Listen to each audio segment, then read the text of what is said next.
Breaking news చూస్తున్నాం. Kaleshwaram commission ముందుకు వెళ్లనున్నారు మాజీ సీఎం కేసీఆర్. జూన్ 5న విచారణకు హాజరు కానున్నారు. తొలిసారి దర్యాప్తు సంస్థ ముందుకు వెళ్తున్నారు కేసీఆర్. ఎంక్వైరీ అటెండ్ కాకపోతే తప్పుడు సంకేతాలు పోతాయని కేసీఆర్ భావిస్తున్నట్లుగా తెలుస్తుంది. ఇప్పటికే న్యాయ నిపుణులతో చర్చించినట్లుగా తెలుస్తుంది. ఇక ఇదే ఇష్యూలో మాజీ మంత్రి హరీష్ రావు, ఈటెల రాజేందర్లకు కమిషన్ నోటీసులు ఇచ్చింది. ఇదే విషయానికి సంబంధించి మరింత సమాచారాన్ని మా ప్రతినిధి భవిత అందిస్తారు. భవిత, చెప్పండి, కేసీఆర్ హాజరు కావడాన్ని ఏ రకంగా చూడాలి?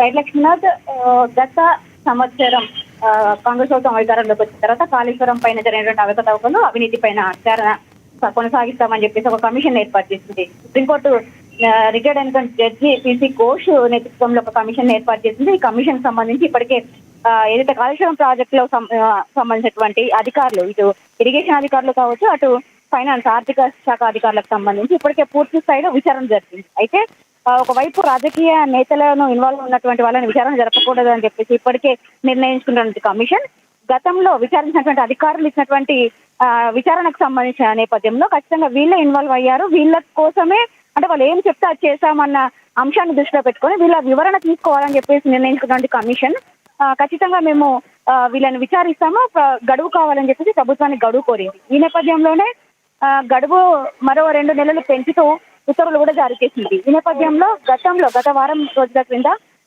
కమిషన్ ఇటు కేసీఆర్, మాజీ సీఎం కేసీఆర్, అప్పటి ఆర్థిక శాఖ మంత్రి అయినటువంటి ఈటెల రాజేందర్తో పాటు ఇరిగేషన్ శాఖ మంత్రిగా ఉన్నటువంటి హరీష్ రావు కూడా నోటీసులు జారీ చేసింది. ఈ నేపథ్యంలోనే జూన్ 5న కేసీఆర్ ని హాజరు కావాలంటే కూడా సమన్లు జారీ చేసింది. దీనికి సంబంధించి వారం రోజులుగా చర్చ భారీగా కొనసాగుతుంది. అయితే ఈ నేపథ్యంలోనే ఇంకా టైం ఉన్న నేపథ్యంలో ఇటు న్యాయ నిపుణుల సలహాలు, సూచనలు తీసుకొని కాళేశ్వరం కమిషన్ ఇచ్చినటువంటి నోటీసులకి హాజరు కావాలా లేదా అని చెప్పేసి వాళ్ళు చర్చించినట్టుగా తెలుస్తుంది. అయితే తాజాగా కేసీఆర్ కూడా హాజరు అవుతారని చెప్పేసి ఊహాగానాలు చూస్తున్న సందర్భంలో కనబడుతుంది. ఎందుకంటే గతంలో ఇదే భవిత, అయితే ఇదే విషయానికి సంబంధించి మంత్రి హరీష్ రావు గాని, ఈటెల రాజేందర్ గాని ఎప్పుడు హాజరయ్యే అవకాశం ఉంది? వాళ్ళు అంటే కేసీఆర్ మినహాయించి ఈటెల రాజేందర్ కావచ్చు, హరీష్ రావు కావచ్చు, వీళ్ళిద్దరు కూడా వాళ్ళు నోటీసులు జారీ చేసిన అంశం ఏదైతే ఉందో జూన్ 6న హరీష్ రావు, జూన్ 9న ఈటెల రాజేందర్ ఖచ్చితంగా విచారణకు హాజరవుతారు. ఇప్పటికే బీజేపీ నేతలు కూడా పూర్తి స్థాయిలో క్లారిటీ ఇస్తున్నారు. ఎందుకంటే గతంలో జరిగినటువంటి కాళేశ్వరం కమిషన్ కు సంబంధించి ఈటెల రాజేందర్ ఆర్థిక శాఖ మంత్రిగా ఉన్న నేపథ్యంలో అప్పుడు జరిగిన అవకతవకలు, ఆ ప్రభుత్వంలో నెలకొన్న సమస్యలకు సంబంధించి పూర్తి స్థాయిలో వీళ్ళకి తెలిసినటువంటి విషయాన్ని అంతా కూడా ఖచ్చితంగా కమిషన్ ముందు ఉంచాలని చెప్పేసి ఇప్పటికే బీజేపీ రాష్ట్ర అధ్యక్షుడు కావచ్చు, ఇతర ఎంపీలందరూ కూడా ఖచ్చితంగా కాళేశ్వరం కమిషన్ సంబంధించి ఈటెల రాజేందర్ హాజరవుతారని చెప్పి స్పష్టత ఇస్తున్న నేపథ్యం అయితే మారుతుంది. అయితే దీనికి సంబంధించి ఇప్పటికే ఈటెల రాజేందర్ జూన్ 9న విచారణకు హాజరవుతారు. ఇంకా దీనికి సంబంధించి హరీష్ రావు మరియు ముందు జూన్ 6న హరీష్ రావు విచారణ ఉంది, జూన్ 6న కేసీఆర్ విచారణ ఉంది. అయితే గత కొంతకాలంగా కేసీఆర్ వీళ్ళిద్దరు విచారణకు హాజరవుతారా అని చెప్పేసి వార్తలు వచ్చినప్పటికీ కేసీఆర్ హాజరవుతారా లేదా అని మాత్రం ఒక సస్పెన్స్ కొనసాగింది. అయితే తాజాగా కేసీఆర్ కూడా హాజరవుతారా అని చెప్పేసి కొంత వార్తలు అయితే వస్తున్న నేపథ్యం అయితే కనబడుతుంది. కేసీఆర్ నిజంగానే హాజరవుతారా లేదా అనేది మాత్రం అది ఇంకా స్పష్టత రావాల్సిన అంశం అయితే కనబడుతుంది. ఎందుకంటే కేసీఆర్ గతంలో కమిషన్ విద్యుత్ కొనుగోలుకు సంబంధించి విచారణకు హాజరు కాకుండా ఆయన లీగల్ గా వెళ్లిన సందర్భం కూడా ఉంది. అయితే ఈసారి కూడా లీగల్ గా వెళ్తారా, నిజంగానే ఖచ్చితంగా ఎలాంటి తప్పు జరగలేదు, నేను ఎలాంటి తప్పును చేయలేదు, అవినీతి జరగలేదు. ప్రధానంగా కాళేశ్వరం కమిషన్ ఏదైతే ఉందో ఎటువంటి ప్రశ్నలు సంధించే అవకాశం ఉంది కేసీఆర్ కు?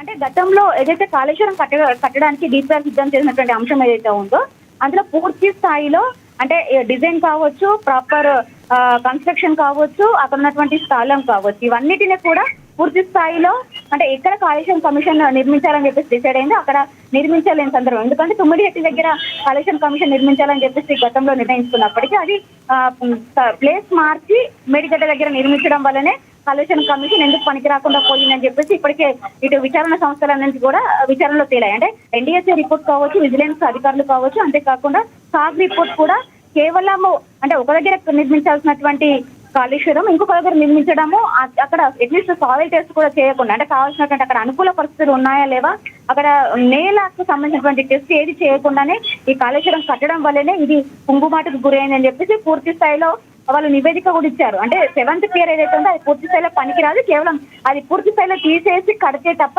అప్పటికి కూడా అది ఎంతవరకు అంటే యూజ్ అవుతుంది అనేది మాత్రం స్పష్టత లేదని చెప్పేసి కూడా ఎన్డీఎస్ఏ రిపోర్ట్ లో కూడా తేలింది. అయితే ఒకవేళ పిల్లర్ తీస్తే కనుక అంటే ఏదైతే 7th పియర్ తీస్తే కనుక కాళేశ్వరం ప్రాజెక్ట్ ఎక్కడ కూడా పనికిరాని విషయం కూడా మనకు పూర్తి స్థాయిలో తెలిసిపోతుంది. అయితే దీనికి సంబంధించి ఒకవేళ కమిషన్ విచారిస్తే మాత్రం ఎందుకు రూల్స్ అని బ్రేక్ చేయాల్సి వచ్చింది. ఎందుకంటే ఇప్పటి వరకు విచారించిన అధికారులు పూర్తి స్థాయి దాదాపు 200 మంది వరకు ఈ విచారణకు సంబంధించి ఇప్పటికే అధికారులు విచారణ చేశారు. విచారణ కమిషన్ ఉన్నటువంటి అధికారులు మాత్రం అధికారులందరినీ కూడా విచారణ చేశారు. కానీ ఏ ఒక్కరు కూడా పూర్తి స్థాయిలో అంటే వాళ్ళే నిర్ణయించుకొని చేశారని మాత్రం ఇన్ఫర్మేషన్ ఇవ్వలేదు. ప్రతి ఒక్కరు కూడా గతంలో ఉన్నటువంటి అధికారులు, గతంలో ఉన్నటువంటి నాయకులు ఏది చెప్తే అది చేస్తామని చెప్పిన సందర్భం అయితే ఉంది. ఎందుకంటే గతంలో కూడా ఈటల రాజేందర్ కొన్ని కామెంట్స్ చేశారు. బీఆర్ఎస్ ప్రభుత్వంలో కేసీఆర్ హయాంలో ఉన్న ప్రతి ఒక్కరు కేబినెట్ మంత్రి అయినప్పటి నుంచి చిన్న స్థాయి వరకు కూడా ఎవరు కూడా సొంత నిర్ణయాలు తీసుకునే అవకాశం లేదు. పూర్తి స్థాయిలో వాళ్ళు ఏది చెప్తే దానికి ఓకే అనాల్సింది. నామమాత్రపు అధికారులు, నామమాత్రం మంత్రులే తప్ప ఎవరికి స్వతహాగా నిర్ణయం తీసుకునే అవకాశం లేదని చెప్పేసి వాళ్ళు క్లియర్ కట్ గా చెప్పిన సందర్భం ఉంది.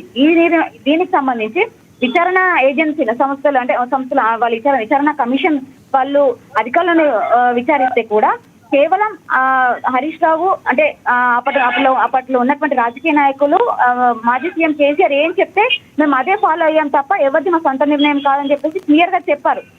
అంటే ఈ విషయంలో క్లియర్ గా ఎన్డీఎస్ఏ రిపోర్ట్ ఏదైతే ఉందో ఎందుకు 9 హెక్టు దగ్గర నిర్మించాల్సినటువంటి కాళేశ్వరం ఎందుకు మేడిగడ్డ దగ్గర నిర్మించారు, ఒకవేళ నిర్మిస్తే కనుక ఎందుకు అక్కడ ఉన్నటువంటి అంటే అనుకూల పరిస్థితులు ఎందుకు టెస్ట్ చేసుకోకుండానే మీరు నిర్మించాల్సి వచ్చింది. అంతేకాకుండా డిజైన్ లోపం ఉంది, అందులో క్వాలిటీ లోపం ఉంది, పూర్తి స్థాయిలో అన్ని లోపాలే లోకాయుక్త పూరితంగా కాళేశ్వరం కట్టినారు అని చెప్పేసి వాళ్ళు ఎన్డీఎస్ఏ రిపోర్ట్ ఉంది. వీటికి సంబంధించిన అంశాలన్నింటి కూడా కేసీఆర్ పైన ఎందుకంటే దాదాపు 1,00,000 కోట్లు ఆ కాళేశ్వరం ప్రాజెక్టు వెచ్చించారు. అంటే ప్రజాధనం అంతా వేస్ట్ చేశారు. కాబట్టి పూర్తి స్థాయిలో అధికారులు ఎవరైతే ఇప్పటివరకు విచారించినటువంటి అధికారులు వాళ్ళ ఇచ్చినటువంటి సమాధానాలన్నింటినీ కూడా వీళ్ళ దగ్గర వివరణ తీసుకునే అవకాశం అయితే ఉంది.